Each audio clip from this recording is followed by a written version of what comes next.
food business mo? Nag-stagnate ng konti kasi nga maraming ginagawa tapos Ah, nag-renovate ng bahay. Doon nakita mo yung likod ko. Ito yung oo yan nga yung iba na yung, ang ganda na ng ano mo yan yung Yan ihawan, ang backdrop mo. Oh, okay. Right. Ito yung isang ihawan, yung malaking yan. Yan. Nice. Diyan pa rin pala. Ano ka pa Magkatabi rin lang sila. equipped for that Andiyan pa. Parang pwedeng balik-balikan. nice. Okay yan. Boy. So, may ka ba? Mag-out of town ka ba this weekend? Hindi, dito lang kami. Bahay lang. So, okay nun. Lahat kasi mag-out of town dahil long weekend. Exactly. So, busy. Busy. Wala. Kailan kaya traffic? Tomorrow siguro traffic, no? Malamang or the weekend. On the weekend? The weekend. Weekend traffic for sure. Pero siguro start na bukas ng gabi. Tama. Marami na. Kayo ba? Alis kayo? Walang plano. It's gonna be a semi-football weekend. Saya. Laro bukas, tapos sa Monday kasi Halloween, mga alumni ng Ateneo maglalaro sa high school. So should be fun. Mag-start na kasi mag-golf para may kalaro ako. Gastos ng golf ni. Uy, akala mo lang hindi na sa ganun kagastos just before. Sa bagay. Hindi na. Sige boy, let's do this. All right, here we go.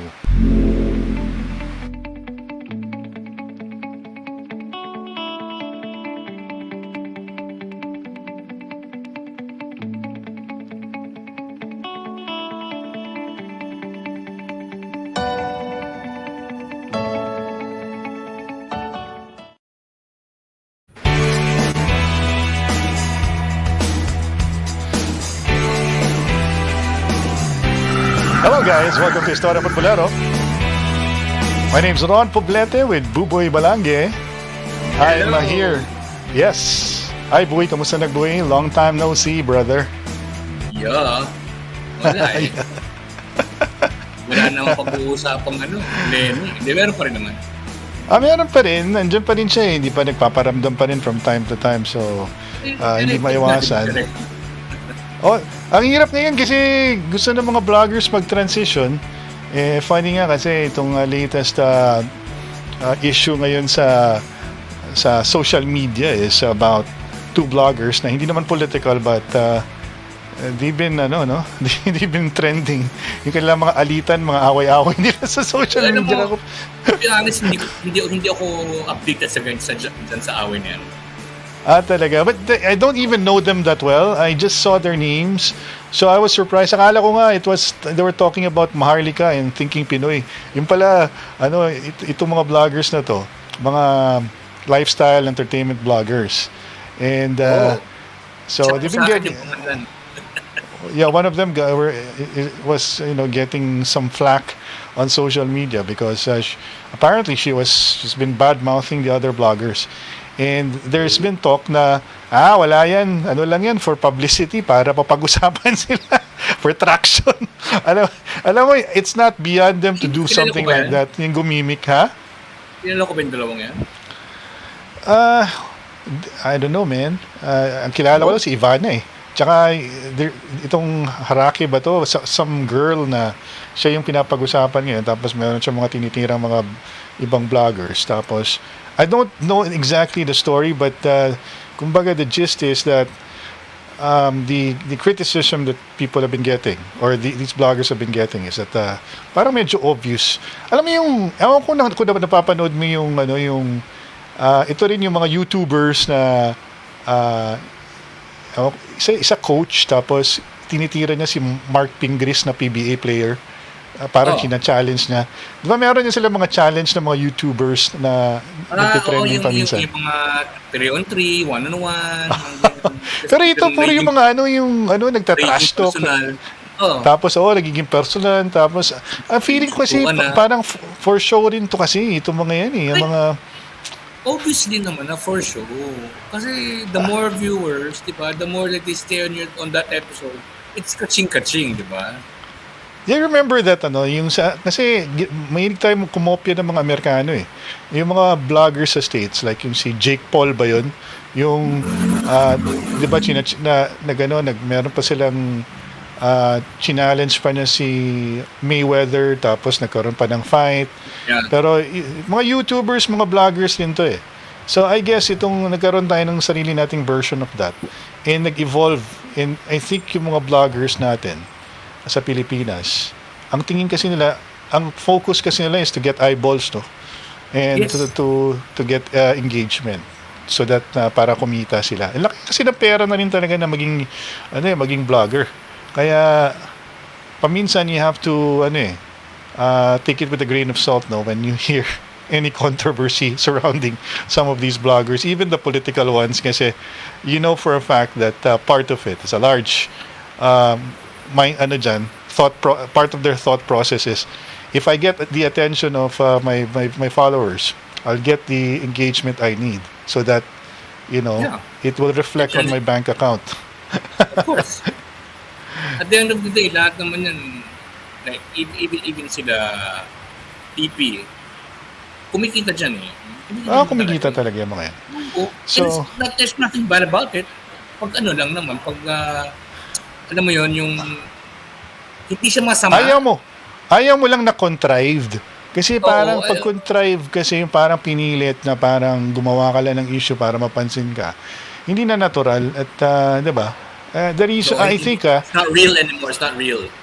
the only reason why people get attracted to your content, your materials, because they think you're yung sincerity dyan plays a large part eh. Kaya nga si President Duterte gained so much traction back in 2016 because of he's such a real person, no? Yung wala siyang Yeah, real ganyan. And For example, the only one that I know na yung food blogger or may cooking show si Ninong Rai. narinig ko na yun. Di ba meron siyang may lumabas siya lately na I think he cooked for itong mga PDLs. People Yung nasa loob ng pindupan. maganda yung ginawa niya na yun. Sabi nga nila si Ninong Rai, sinundan ko yun ever since na nagkaroon ng pandemic. Sinundan ko yung first ever niya na episode. Tapos never siya nagbago. Totoo pa rin siya kahit na sponsored na.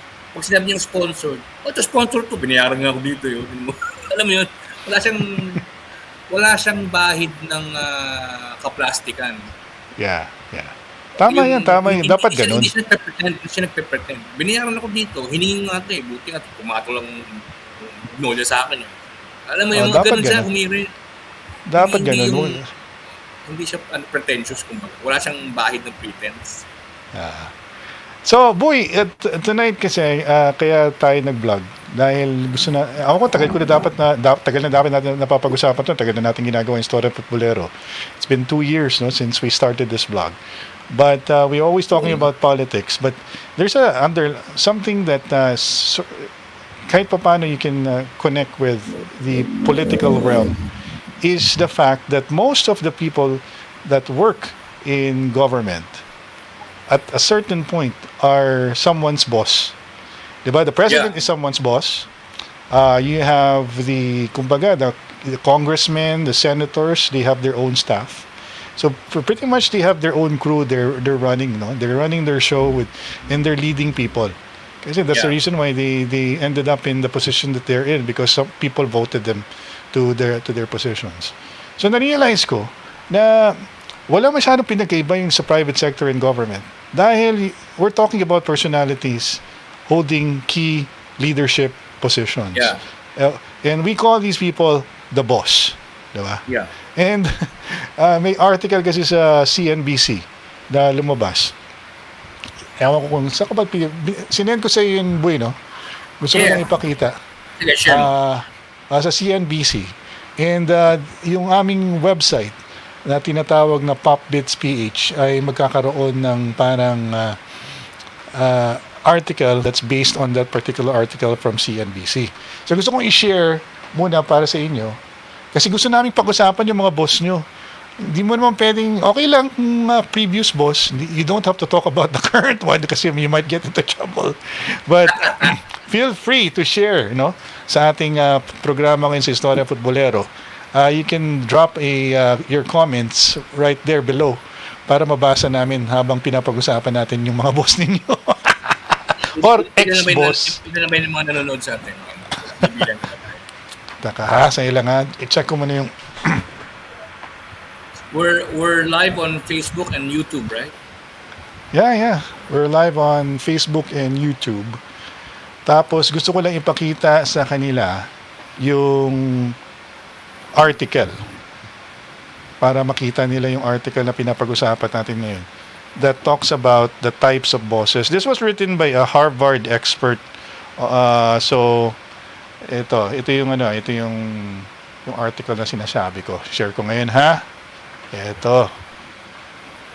Yun. Okay. Oops. Harvard expert, the 5 types of bosses you never want to work for or become. So, I found this very interesting.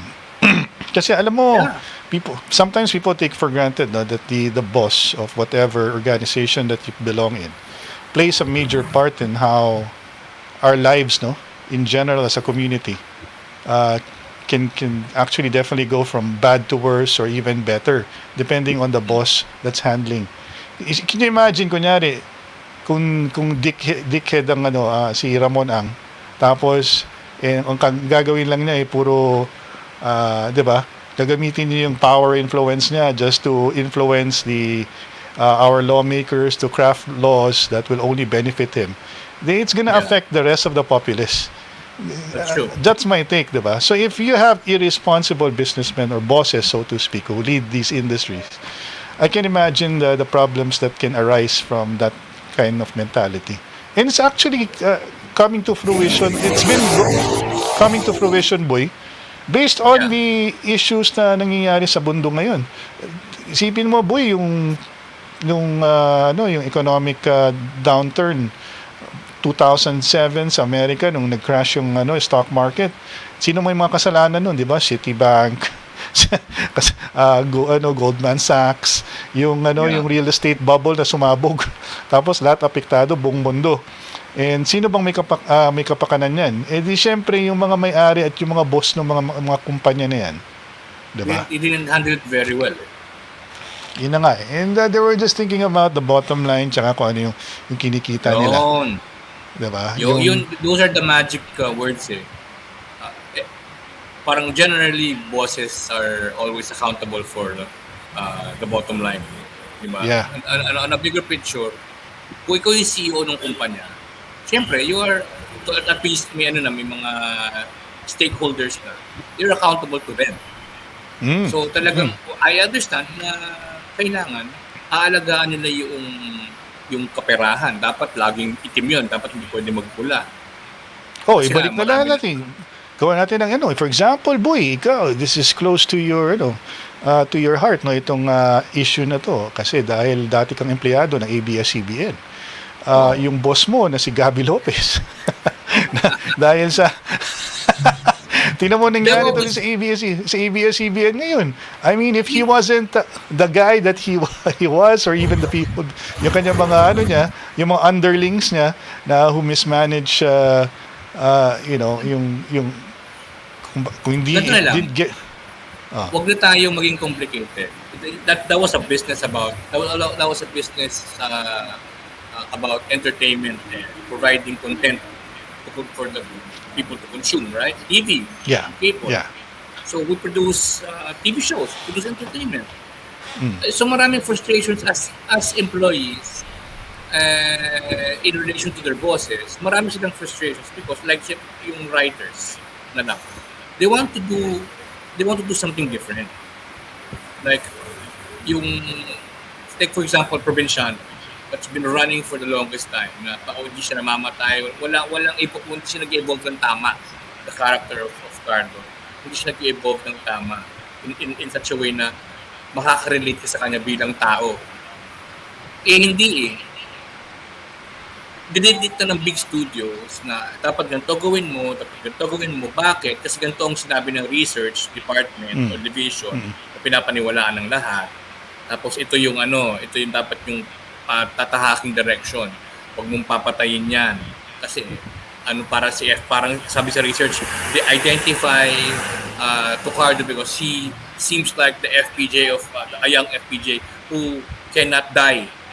Diba before nga yung mentality na sa probinsya pag nabubugbog si FPJ, binabato nila yung screen ng sinehan. Ganun yung kalala eh. So may ganun pa rin mentality na nasusunod ang research, na mali ang pinanggalingan ng research, na you have the power to mold and to redirect yung napagkagawian.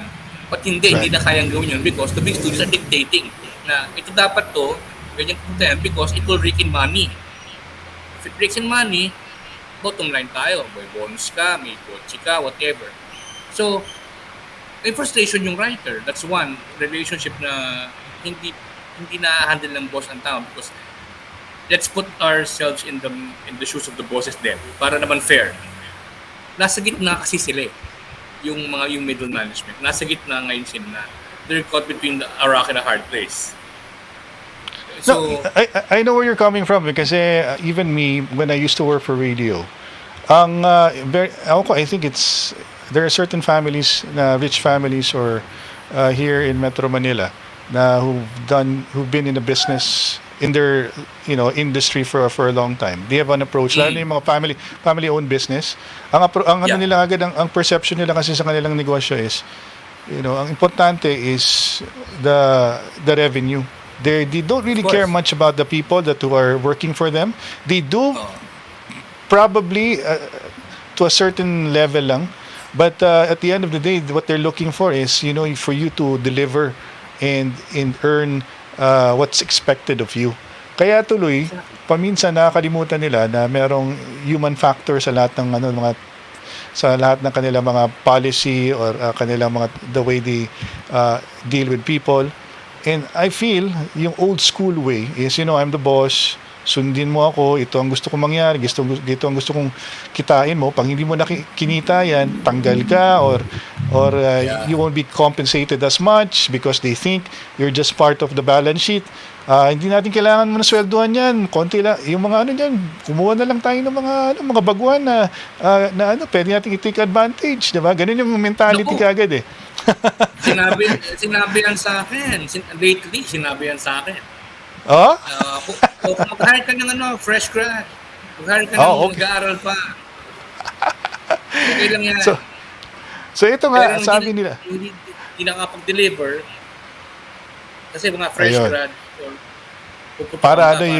Para yung cost will be kumbaga to the bare minimum.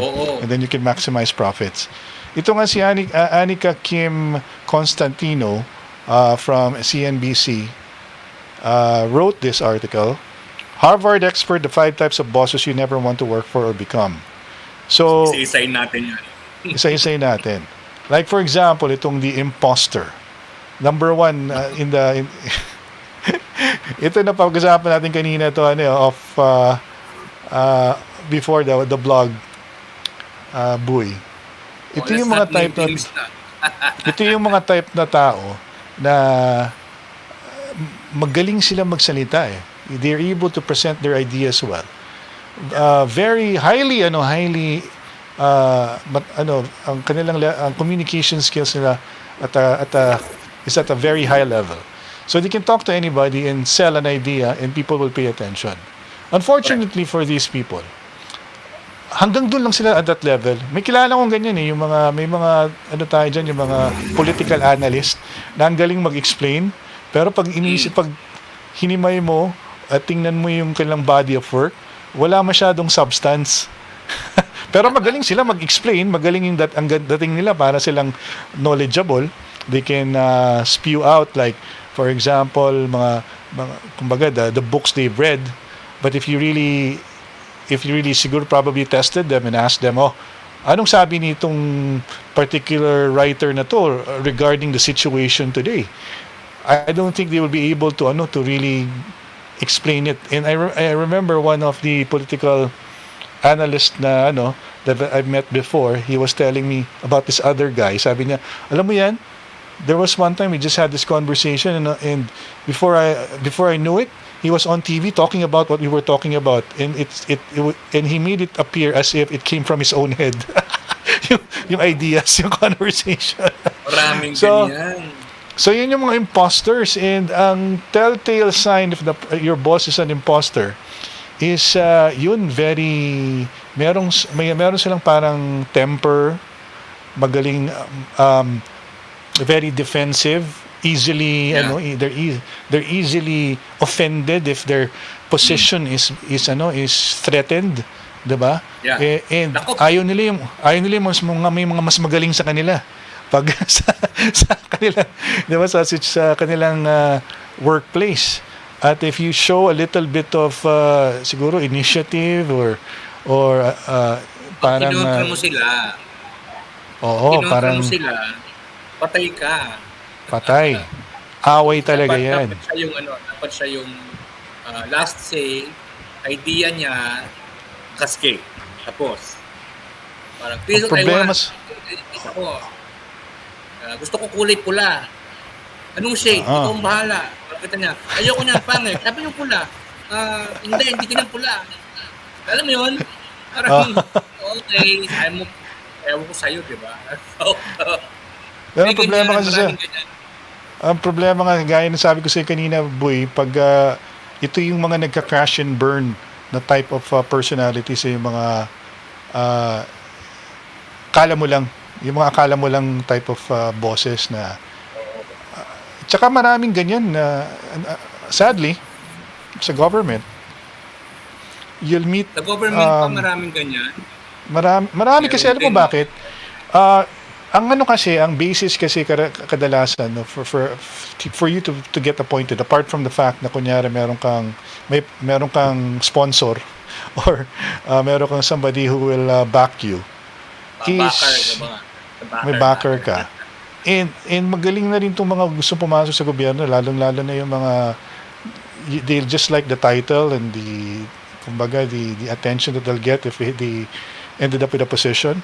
And yung iba naman na gustong inegosyo ang pagpasok sa gobyerno, pagtingin mo sa credentials nila, akala mo, wow, ang ganda ng background, may master's sa ganito, nag-doctorate pa.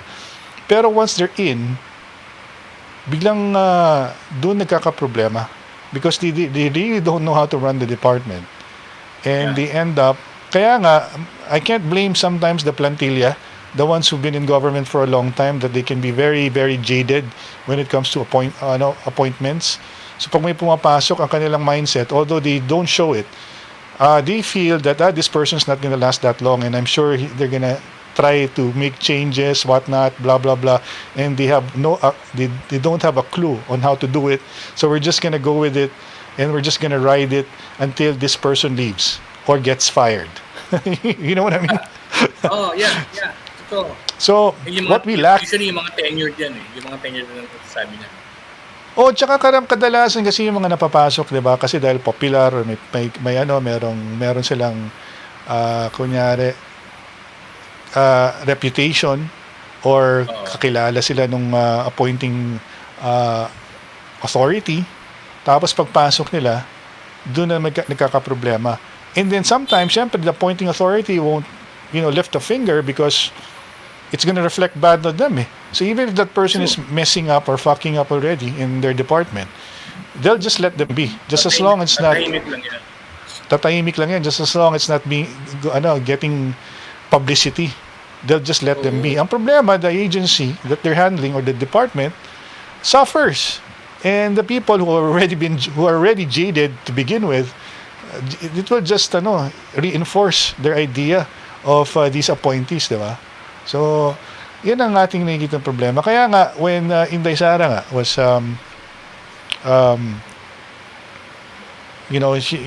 people were contemplating that she might run for president. I thought it would be and now that we think that she's gonna be the next president because of so far so good, no? As a vice president, you can Yeah. really see, no, the yung performance niya. We need more technocrats kasi in government, boy. Yung Yes, silently who will do agree. their jobs and who will effectively disseminate the information and let people know what the achievements are without any bullshit Ganyan si Inday or Sara. ano. Ganyan Ha? siya, tahimik lang. Hindi Sara, Tahimik ganyan, lang siya, di tahimik ba? lang. Oo. Tapos, maganda yung social media team niya kasi they just cover whatever she does. And Yeah. nothing more, nothing less. Wala nang mga Yes. pa drama-drama. Uy, ganito Ang ma'am ang OA. shot natin, ma'am ha. Maglakad mo dito. O pumasok ka sa ilalim ng puno para maganda tingnan. Mga ganon. Or hawakan mo yung bag mo, ma'am. Magantay ka ng bus dyan sa tabi ng ng Shell Magallanes. Walang mga ganon, di ba? Tapos, tapos ito kahit na wala na sa gobyerno, ay meron pa rin siyang PR eh. Sorry napag-usapan mo. Gearing towards the midterm election. Ayun na nga, yan naman ang sinasabi kong imposters. That's one of those mga example na tinatawag ng imposters. Kasi if you really think about it, no, and it's a good thing that the general public realize that. And and we have a good enough social media influencers who are into politics that somehow are able to show people na look, ito yung mga inconsistencies ng kabila. Ito yung kanilang mga ginagawang PR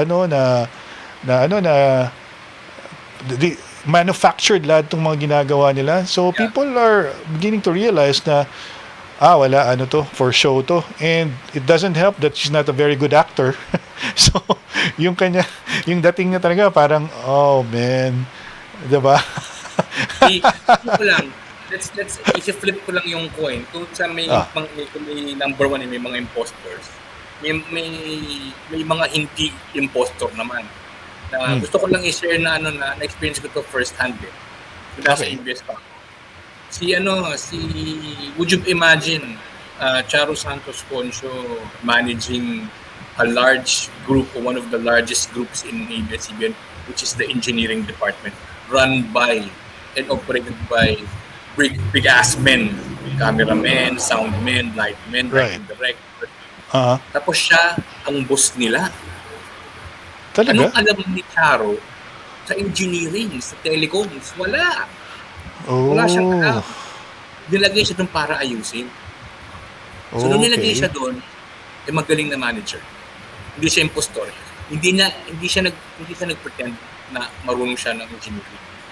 Right. Ang ginawa niya, unang-una, day one, pinatawag niya lahat. Turuan niyo ako. Anong ginagawa niyo? Turuan niyo ako.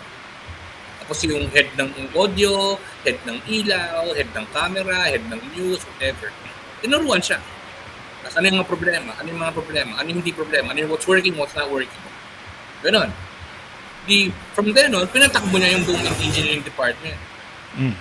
Pucha, yung panahon na 1990s yan, late 1990s yan, or mid 1990s. Okay. Wala pang ELJ building nun, wala pa. Yung engineering ang pinakamagaling na department sa ABS na. As in, pinakamagaling. Ang hindi walang palpak sa ere, lahat ang ganda ng basta lumabas yun sa mga programa para sa ganda ng audio, ganda ng ilaw, yung mga lumalabas sa news ng mga cameramen na may malalaking camera, walang pangit na shot. It really reflected on the management, which is si Charo lang yun. Now, kailangan na siya i-promote. It ran for what? She was manager for like 3 to 5 years, I think, if I'm not mistaken. Tapos kailangan na siya i-promote to president. Kasi wala na eh. Umalit naging chairman emeritus na si Eugenio Lopez bago siya mamatay. Okay. Chairman emeritus na siya. Tapos nung wala yun, naging chairman emeritus ngayon si Gabi. So she has to fill in the gap. Siya yung presidente ngayon. So Gabi bumusta CEO and chairman emeritus. Tapos si Sharon na naging presidente. So siya yung nag-run ng lahat. Nung to promote siya, dude,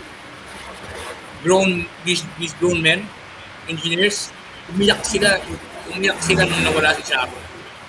Talaga? Umiyak. Parang sino nang mag-aalaga sa amin? Eh, diyan mo buti na lang, malalaman yung diyan mo malalaman kung magaling na manager. exactly. So bilang magaling na manager, naglagay si Charo ng isa pang magaling bago siya umalis. Okay. Para may succession. Ayun, yun May na. continuity. Part of- May continuity. Para magaling kang manager, dapat meron kang number 2 na alam mong pag umalis ka, siya rin yung shadow mo. Siya yung magpapatakbo. Si Deo Jordan. Tuloy pa rin yung mga policies mo na ginawa na naging successful. Ganun din ang gagawin ng susunod sa'yo. Diba? What works dapat nilang kailangan baguhin and more. And more, that's nice. Kaya So yun, number one, the opposite of... So, kung may impostor, meron naman na hindi nagpe-pretend na... The real thing. The real deal na tinatawag. Na the real deal. The real good managers. Ngayon, yung number 2 naman sa list, kasi 5 to yung rationalizers, ito naman yung mga manager na walang problema na kasalanan nila. Meron silang nabiblame. Excuse. Hindi siya ang may mali. Yung iba ang may mali parati. Ay, hindi ko kasalanan. Ikaw kasi hindi mo ginawa yung trabaho mo. Ikaw kasi ganyan. Sabi ko sa'yo, ganito dapat gawin mo, hindi mo ginawa. Yun. They don't take responsibility for their mistakes. Parating kaya nilang maggumawa ng excuse na kaya nagkagulo ay hindi dahil sila yung rason. Maraming ganyan. Diba? Maraming ganyan. Para lang kung lalo na yung alam nilang they're accountable to investors or to the real boss who has the money. Hindi magbuhugas ng kamay ang mga yan. Tsaka yan, pag kinausap mo yan, pag tinanong mo yan, or investors, pag tinanong sila, kamusta na? I got everything taken care of. Diba? I'm handling it. Yan. Walang problema, kaya ko yan. Ako na, okay na yan, maganda na yan, ayos na. Yan, maboka rin yung mga yan, magagaling na magboka yung mga yan. Yung pala, nagkakagulo na sa ilalim, tapos pag sumabog, patay. Yan, sisi na ng sisi yan. Wala Of course. Hindi ko maano Itong kasi ganyan. Yan ginawa niya Ayan. Yan yung mga rationalizers. Number 3 naman is the glory seekers. Yung pumasok, yung sinasabi mo nga sa iyo, boy, pumasok dyan sa sa situation na yan, sa position na yan, dahil gusto nilang maging bida. Exactly. And they're always like they measure their success based on the material wealth they accumulate along the way. Diba? Yan yung mahilig mag-Instagram or mag-post ng kanilang mga masasarap na pagkain or sa maganda silang restaurant or nag-travel ba sila or we're here at papakita nila yung expensive wine and yung kung ano man yung ini-enjoy nila, yung maganda nilang sasakyan na bago. The glory seekers. And most of the time they don't really care about the ones under them. Basta ako, as long as I'm getting what I want, that's the most important thing. I'll get what I want no matter what happens. They flaunt it. Diba? They flaunt you. Yeah, they flaunt it all the time. Yan ang kanilang Evian. That's my water. Tapos yung number 4 naman, ito yung wala talagang walang people skills, loners. Yung ayaw makipag-halubilo. Yan ang delikado. Hindi mo alam kung paano nagpapatakbo ng kumpanya yan. Diba? They can be I don't know if Elon Musk is somebody like that na hindi masyado sociable.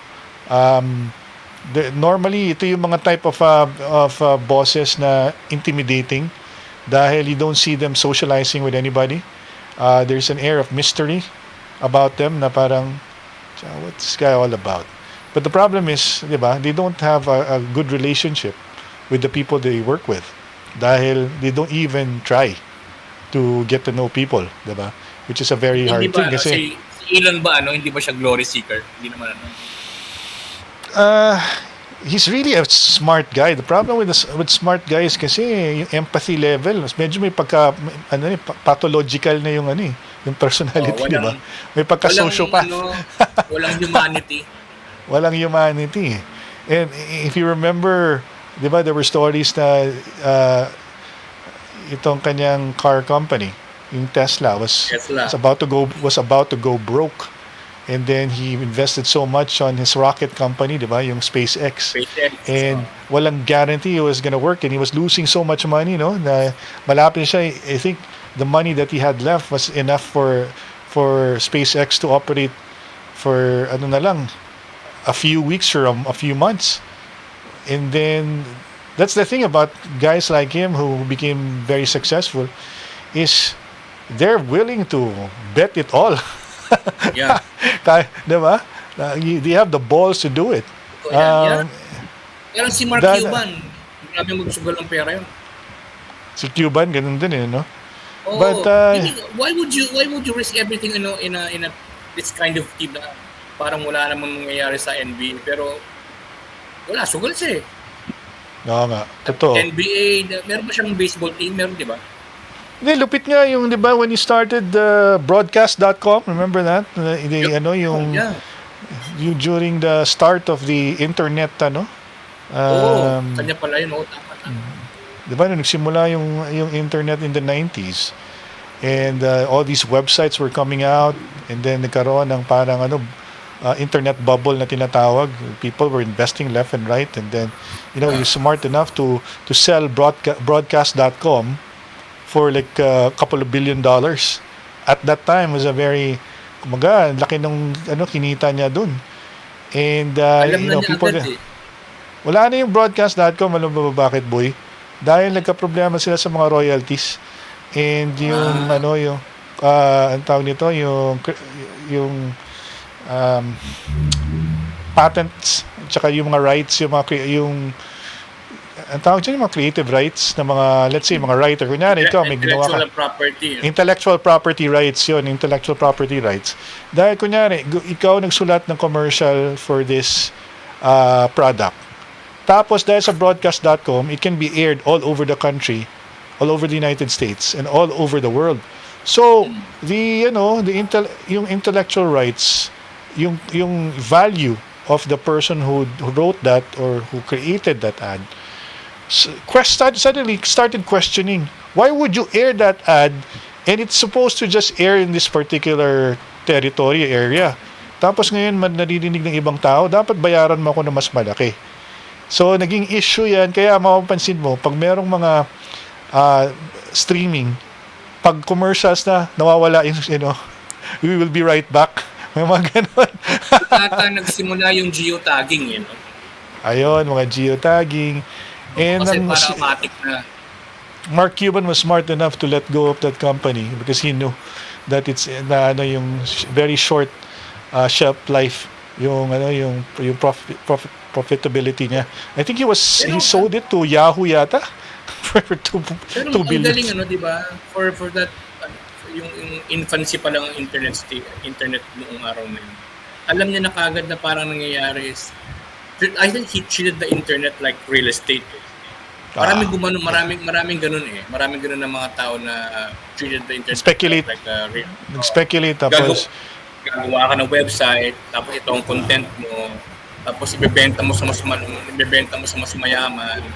Correct. Diba parang lupa, inupuan mo, tapos alam mo yun, ganun siya Yeah. Maraming yumaman sa internet pagbenta ng mga .com. So ito, number 5 naman, boy, finally, the last type of boss in the list is the shooting stars. Yun na nga, sabi dito, shooting stars focus entirely on getting ahead, says George. They often jump to the next job, position, organization, or goal without taking the time to learn from their mistakes. Ako, ayoko ng pangalan. Ito yung sabi ko sa example, yung Uber founder, si Travis Kalanick. Yung meron siyang programa sa Showtime. Actually, napanood ko yung series na yun.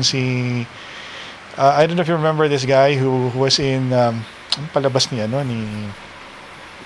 anyway, I forgot the name of the actor, but he's appeared in a few, this Leonardo DiCaprio Inception movie. Siya yung isa sa mga agents. No, one of the agents. Si Hewitt something. Basta yung name niya medyo mahaba. One of those actors. Si Gordon Levitt. Si Gordon Levitt. Siya yung who played Travis Kalanick's, yung founder ng Uber. Sobrang dickhead. Yeah, he played him. Super dickhead kasi yung owner dati ng Uber. Anong movie yan? I'll look for it. Tapos I'll message. Interesting Okay siya, yung story ng Uber kung paano nagsimula. And it was purely, sa kanyang go-getter siya eh. Talagang, aggressive, siya, alam mo yung sobrang energy na he's a force of nature. Problema niyan,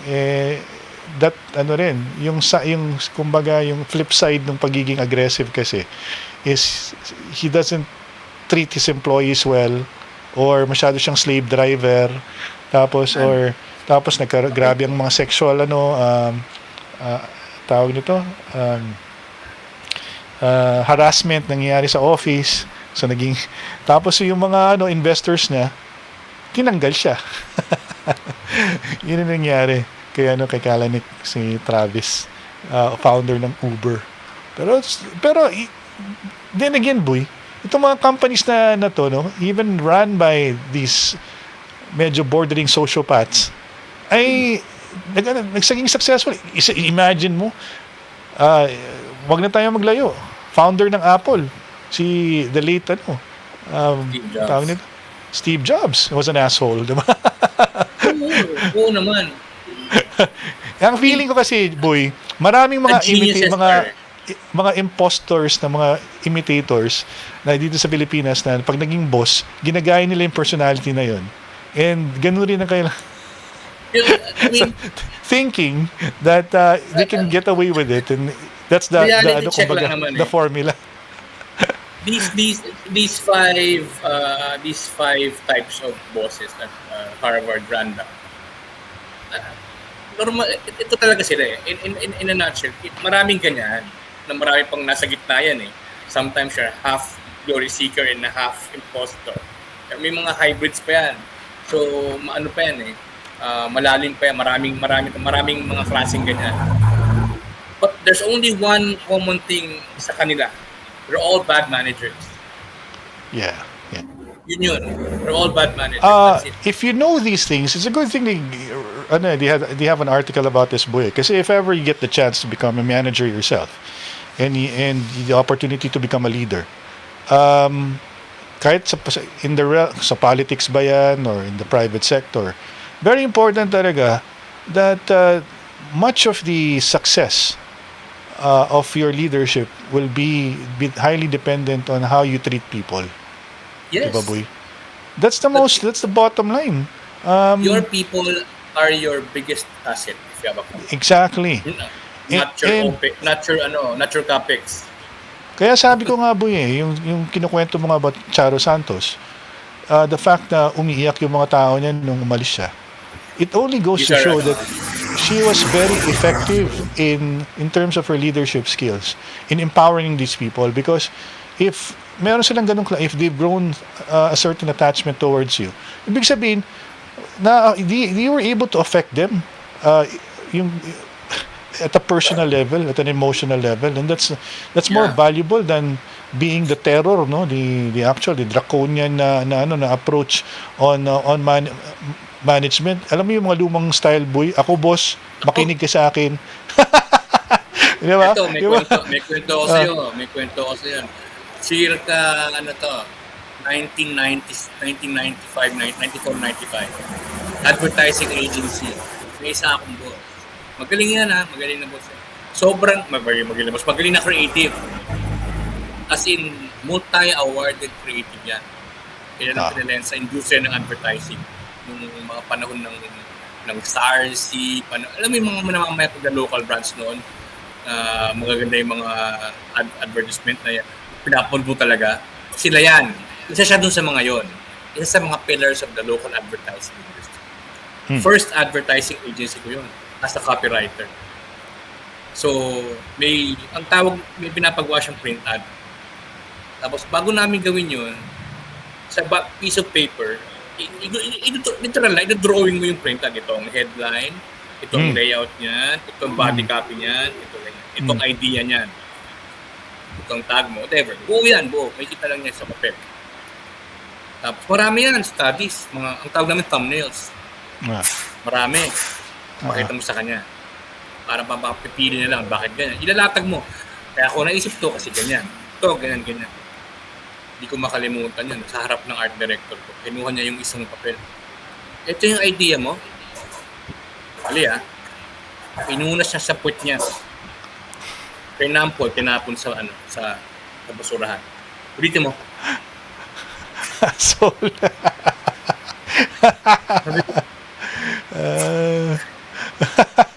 Grabe naman. Hindi ko tinanong kung bakit. Kasi saka ko parang, okay, ulitin daw ko. Di ulit. Sige. Parang, what? Di ba? 1994-95 yan. Ganyan. In contrast, my second creative director in my second advertising industry, ito multinational naman. Mga international brands naman ang hinahandle namin.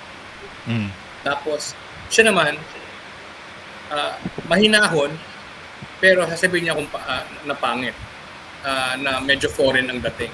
Pero pag sinabi niya yun, kunyari, wow, this is plonky.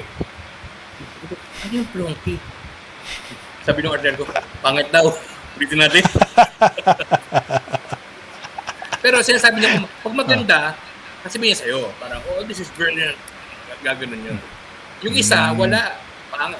Una sa puwet, tapo. Tapos kung maganda, wala siyang sasabihin. Wala. Ano yun? Pag maganda, kukunin niya, aayusin niya, kanya na yun. Oh, coops. Ganyan na yun. Okay. Kanya na yung credit. Mahirap nga yun. Diba? Oo. Dahil pala experience na ganyan, boy, no? Siyempre, dumaan ka ng... Pero sa ABS may ganyan pa din, mga credit grabbers. Wala nga doon sa listahan, the credit grabbers. The credit grabbers. Yung, they'll steal your idea and they don't care kasi sila naman yung boss. So, dapat they're the ones who're supposed to get the credit. Kasi siyempre, gagawa tayo ng latag, di ba? Ito yung plano namin, blah, blah, blah. O, ipe-present na yun sa board, di ba? O, ito yung sa division namin, ito ang plano namin, blah, blah, blah. Tapos sabi ng board, galing, sino nakaisip niyan? Ako yan. Patay, di ba? Ay, naku, boy, meron ako naalala tuloy. Ay, hindi ko na sasabihin ng pangalan, but there was this assistant secretary daw for this department. Ay, hindi ko na rin sasabihin. Pumunta ng Davao. And then he met this guy that I know, a friend of mine, who leads a particular... he works for the local government. Tapos, at the time, Mayor Inday was still the mayor. And he has this program kasi, drug program, no? Drug rehabilitation program that involves the private sector. So, this ASEC had a conversation with him. Sinabi niya kung ano yung ginagawa sa Davao. So, biglang itong ASEC na to, I think, did a talk. Tapos biglang yan ang kanyang... Inangkin niya? Ay, Hello? Hala talaga. Yung parang may... Ibang klase yun. Diba? Ibang klase. May mga ganun talagang Biglang kanya na yung buong drug campaign. Yung idea na yun. Dahil yung programa sa Davao kasi, kasama kasi mga eskwelahan eh. They're participating in the campaign. Unlike here in Metro Manila, di ba, meron pang stigma. At ginagawan pa ng kwento ng even some of the other schools na kesyo, na hindi makatarungan. But in Davao, even the private schools there are helping with the drug campaign sa side of rehabilitation. So they're the ones helping, talagang they're coordinating with the local government. And, this guy created a module for it and he was very successful. And I don't know if it's the national government has started implementing it already. Kasi during that time, si PRRD pa yung presidente, hindi ko alam kung in-adapt. But I think it's getting to that point. Anyway, so yung ASEC na yun, inangkin yung programa. Diba? Ibang klase rin eh. So anyway, boy, so yun, yun yung ating top 5 bosses that you don't want to be or you don't want to work for. And hopefully, kung boss ka man, nakikinig ka sa programa, sana kung meron kang tingin mo may pagkakamali ka at nag-wonder kung bakit yung mga tao mo are unresponsive when it comes to your leadership, maybe you fit a certain profile of boss. You're one of the 5. You're one of the 5, which is unfortunate. Anyway, we have 10 more minutes. Hirap diba, boy? Yeah. I mean, Mahirap. ano talaga? Yung sa akin lang talaga is whatever position you may have, as long as you have underlings, it's all gonna boil down to proper management, people management. Hindi lang yung operations management. Number one priority talaga is people management. Sila yung they will be the ones who will make you look good without even trying. If you can bottle the whatever information and approach, let's say you came up with a system in your head on how to deal with people and how to mobilize people and how to encourage and inspire people, mobilize, man, motivate. Sky's the limit for you as a manager. You'll go places. Definitely, and you'll make your company very successful if you do that. If you have the ability to make, let's say, the most the most pasaway employee become an ideal employee, ibang klase ka. Yan ang kailangan ng ating mundo ngayon. Lalong-lalo na sa Pilipinas dahil yun boy, I think that's what's lacking, no. We don't have and I'm not saying wala, no, but there are some, but majority of people who end up with the power to lead people don't have the qualities that would have been beneficial to the company that they work for. Dahil siguro wala credentials kasi parati tinitingnan eh. Okay, magaling to. Pero hindi nila iniisip yung human side, no, yung kung paano how this person deals with other people, yung relational ability nila. One sign din of a good manager is you have to make yourself obsolete. What do I mean? Pag pumasok ka na and nagkaroon ka na ng organization and you have people under you, the goal is to make yourself obsolete. That's the goal. Ibiruin mo kunyari ikaw number 2 ko, you're the assistant manager. There will have to come a time that you don't need me anymore because I've set the system. Yeah. I've set rules and policies. I've set the hierarchy. I've said how you should treat your men and women.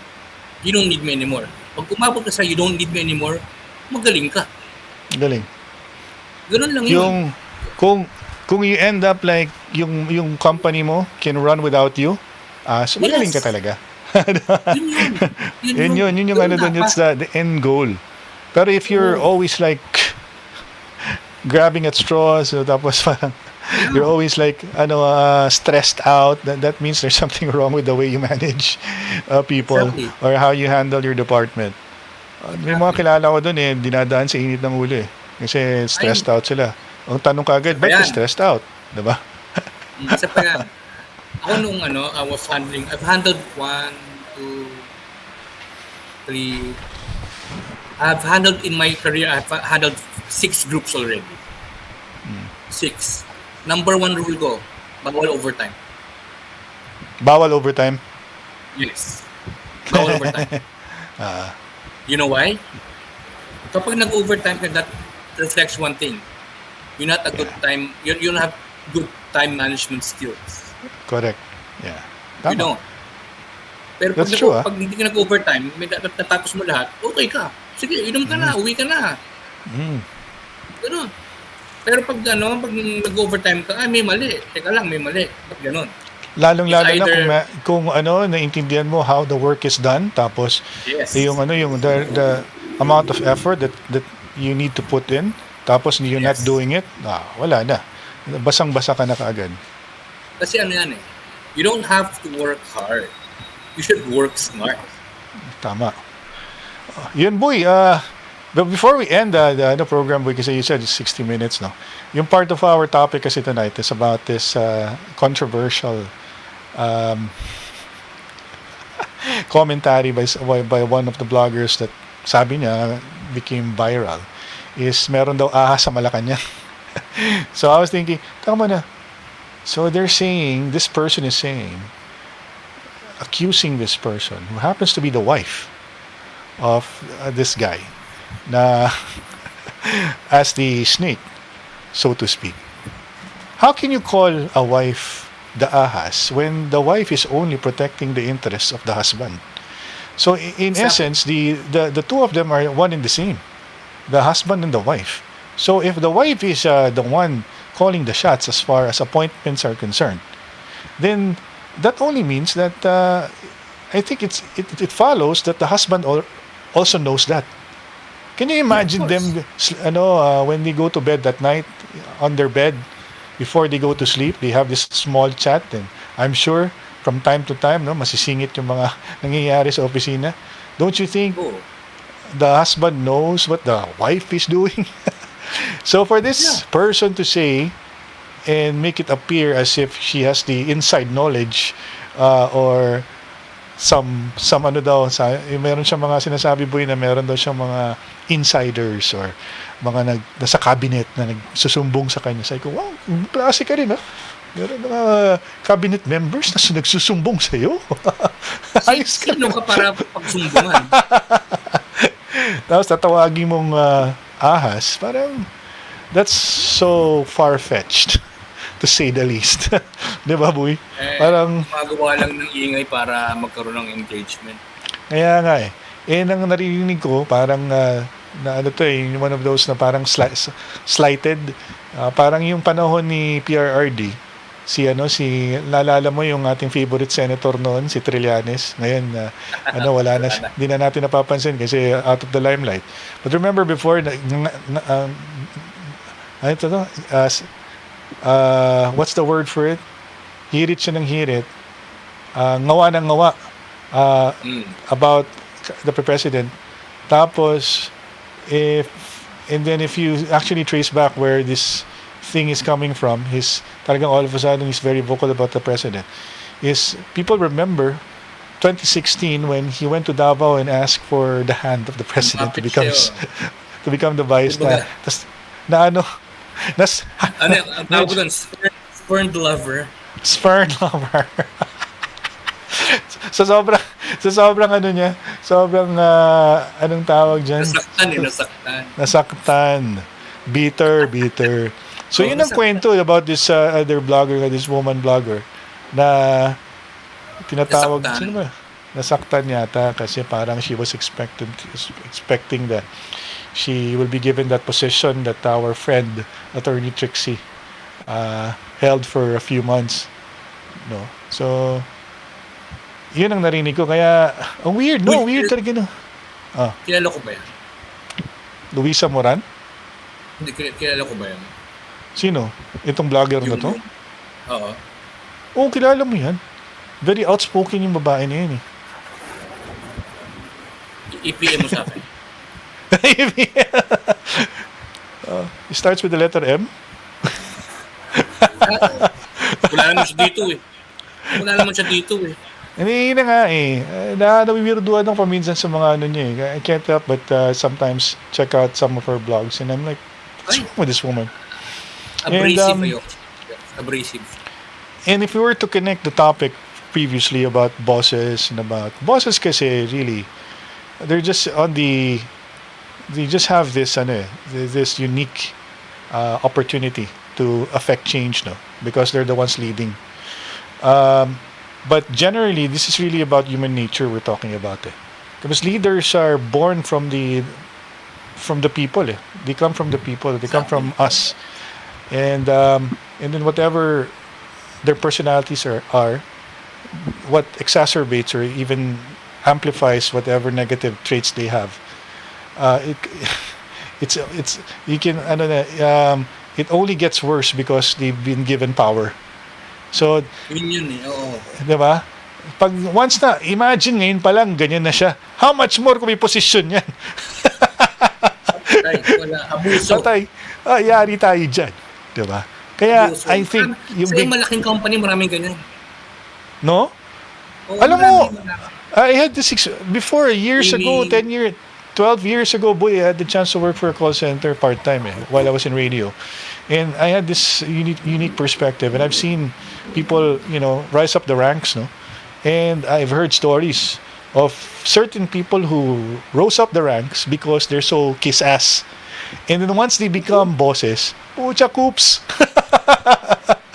kasi ano rin napaka dubious kasi nung pag-akyat niya. Hindi dahil sa merits. Hindi sa performance. Yun. 'Di ba? Pag ano lang dinaan sa laway lang kapital, yung sabihan, 'di ba? Tapos may mga bosses kasi may mga naging boss ka na very fragile yung kanilang ego. So they always need parang validation coming from their subordinates or other people to make them feel that they're doing a good job. Because ito nga yung mga imposter syndrome, 'di ba? Part of the being an imposter kasi, boy, is nagkakaroon ka ng imposter syndrome na ikaw mismo feeling mo parang hindi ato karapat-dapat nandito or maging boss. Diba? Pero hindi mo pinapakita sa ibang tao yun. Kaya ka nagiging defensive. And that's why you always try to get validation from other people to tell you, oh sir, you're doing a good job, ha? Okay ka sir, galing talaga ng mga ideas mo. Parati mong feed off that. Kaya, so that's... Kinegosyo mo yung sarili mo at the same time, you're fluffing yourself para kapinsan na nagiging you're transforming to the glory seeker na already, which under false pretenses. Correct. Diba? Oo, alam mo, it's sad, no, to the viewers who are watching right now, as we wrap up our topic for Story Futbolero, dahil si Buboy na baka mag-encroach sa kanyang Netflix time. Alas 10 tulog na ako. Alas 10 tulog na si Buboy. Yun na yung aso. May alarm clock ka na. Ito na. I think it's very important to understand bosses because they have so much bearing, no, to our life. Isipin mo, araw-araw pag nagtatrabaho ka, yan yung mga nakakasama mo. Tapos, 'di ba? Tapos ang laking impluwensya sa iyo niyan dahil kung walang kwenta yung boss mo, pag-uwi mo sa bahay, sira araw mo. Sira ang ikaw yung may problema parati, ikaw yung nasa-stress out dahil sa kung sino yung boss mo. At dapat nga at the end of the day yung boss mo, barkada mo eh. Oo, correct. Tama 'yan.